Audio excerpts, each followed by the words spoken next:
আসসালামু আলাইকুম, সবাই কেমন আছেন? আশা করি সবাই অনেক ভালো আছেন। সো গাইজ, আজকে আমি যশোর রেলওয়ে স্টেশনে চলে এসেছি। তো আমি যশোর থেকে বেনাপোলের উদ্দেশ্যে ট্রেনে করে জার্নি করব। তো ভাবলাম ট্রেন আসার আগ মুহূর্তে কিছু সময়ে ভিডিও করে আপনাদেরকে দেখাই।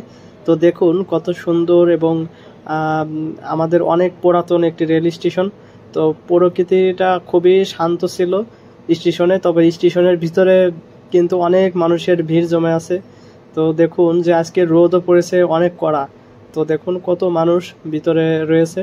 তো সবাই কিন্তু ট্রেনের অপেক্ষায় আছে যে ট্রেন আসবে তখন যাবে।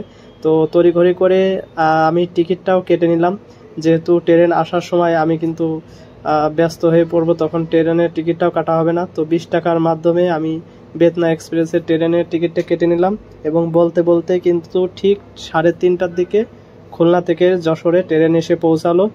1 মিনিটও এদিক ওদিক হয়নি, ট্রেন কিন্তু ঠিকই চলে এসেছে। তো যারা বেনাপোলের উদ্দেশ্যে এই ট্রেনে যাতায়াত করবেন তারা অন্তত আধা ঘন্টা আগে বের হবেন, কারণ বলা যায় না যে কয়েকদিন আগে এরকম হয়েছিল যে 3টার দিকেও কিন্তু ট্রেন চলে আসছে। তো 3টার ভিতরে আসার চেষ্টা করবেন, তাহলে 3:30 ভিতরে ট্রেন পেয়ে যাবেন এবং খুব সহজে এবং নিরাপদে বেনাপোলের উদ্দেশ্যে কিন্তু আপনারাও ভ্রমণ করতে পারবেন। তো এই বেতনা এক্সপ্রেসের ট্রেনের টিকিটের দাম কিন্তু মাত্র 20 টাকা। তো 20 টাকার মাধ্যমে খুবই নিরাপদে বেনাপোলের উদ্দেশ্যে আপনারা জার্নি করতে পারবেন।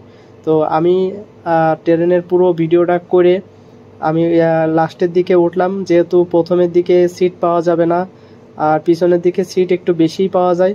আমার কাছে সামনে পিছনে সবই সমান মনে হয়, এই জন্য আমি বেছে নিলাম পিছনের দিকে, কারণ পিছনে অনেকগুলো সিট ছিল, তার ভিতর থেকে জানালার ভিতরে এই জানালার পাশে একটা সিট আমি চয়েস করে নিয়েছি। তো এখন ট্রেনটাও কিন্তু ছেড়ে দিয়েছে, মাত্র 2 মিনিট দাঁড়িয়ে আছে। 2 মিনিটের ভিতরে সব যাত্রী ট্রেনে যাতায়াত করছে। তো দেখুন ট্রেনটা কিন্তু ধীরে ধীরে বেনাপোলের উদ্দেশ্যে অগ্রসর হয়েছে। তো মাঝখানে 2টা স্টেশন আছে, জিগরগাছা, নাভারন, এইখানে থেমে তারপরে কিন্তু একেবারে বেনাপোলের উদ্দেশ্যে যে থামবে। তো যাই হোক, ভিডিওটা আর কন্টিনিউ করব না। সবাই ভালো থাকবেন, সুস্থ থাকবেন এবং আমার ইউটিউব চ্যানেলটি অবশ্যই সাবস্ক্রাইব করে পাশে থাকবেন। সবাইকে অসংখ্য ধন্যবাদ। আল্লাহ হাফেজ।